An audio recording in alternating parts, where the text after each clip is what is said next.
सो अगले दिन ठाकुर जी सवेरे उठे और देखने लगे यशोदा मैया देख तो नहीं रही, और ठाकुर जी चुपचाप गए महाराज जहां पर सारे मक्खन दूध दही रखे, वहां पहुंच के गौरस भंडार में। और गौरस भंडार में एक मटकी के ऊपर से ढक्कन हटाए करके जैसे ही ठाकुर जी ने हाथ बोर के पानो प्रारंभ किया, सामने एक खंबा था, उसमें मणि लग रही थी। आज पहली बार 3.5 वर्ष की आयु में ठाकुर जी ने अपना प्रतिबिंब देखा।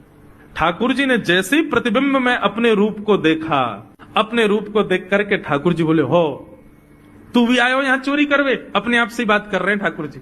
अरे मैंने कही तो हती अपने अपने घर में चोरी करनी है, तू दारी के मेरे घर में आगो चोरी करवे? ठाकुर जी अपने प्रतिबिंब से बात कर रहे हैं।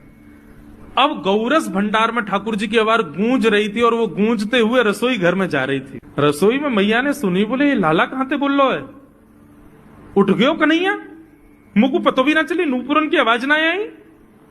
मैया दौड़ करके गई तो देखा ढूंढते ढूंढते गौरस भंडार में ठाकुर जी अपने प्रतिबिंब से बात कर रहे हैं। कितनी सुंदर झांकी है ठाकुर जी की। ठाकुर जी मक्खन पा रहे हैं। बोले अच्छा अब आ तो गयो है यहाँ पे, लेकिन सुन चुपचाप चोरी करके भाग जाइयो, मेरी मैया बहुत मारेगी तो को। बाकू यदि पतो चल गई तू चोरी कर रहा है तो को उखलते बांध देगी, मेरी मैया बहुत मारेगी। चुपचाप चोरी कर और निकल ले यहाँ से। ठाकुर जी चोरी की बात कर रहे थे, यशोदा मैया ने पीछे से सुनी, लाला ओ कन्हैया। ठाकुर जी घबरा गए, मैया कैसे आ गई? हाँ मैया, कौन से बात कर रहे हो तू? अरे मैया देख हमारे घर में चोर घुसायो है। अपने प्रतिबिंब को दिखा करके ठाकुर जी कह रहे हैं, देख मैया हमारे घर में चोर घुसायो, जे चोरी कर रहे हो हमारे यहाँ के मक्खन की, तो मैया को पकड़वे आयो हूं। नन्हे से गोपाल जी, बहुत मधुर लीला। मैया हंस भी रही है और क्रोध भी कर रही। बोले अच्छा जो चोरी कर रहे हो? बोले हाँ।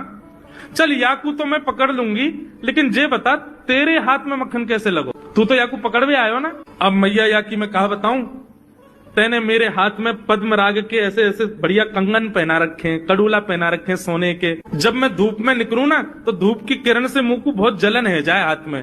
तो कल मेरे सखा मधुमंगल ने मुझसे कही, बोले लाला जे जलन तेरी दूर रह जाएगी, तू मक्खन में हाथ बोर लियो अपनो, सो तेरी जलन दूर रह जाएगी। या हमारे मैया जलन हटावे के काजी मैंने हाथ बोरो है। मैया बोली अच्छा चल लाला, यहाँ तो तेरे जलन है नहीं और यहाँ पे यहाँ मक्खन कैसे लगो? ठाकुर जी बोले मैया मैं अपनी जलन दूर कर रहा हूं। इतने में जन कहां तक मक्खी आके मेरे मुंह पे बैठ गई। बाकू उड़ावे के काजे मैंने जैसे मुंह पे हाथ किया सो मक्खन मेरे मुंह पे लग गो। मैया बोली लाला तू चोरी भी करन लगो और अब झूठ भी बोलन लगो मुझसे। ठाकुर जी ने ग्वाल वालों से कहा भैया मिशन फेल हो गया, घर में तो चोरी नहीं कर पाए हम।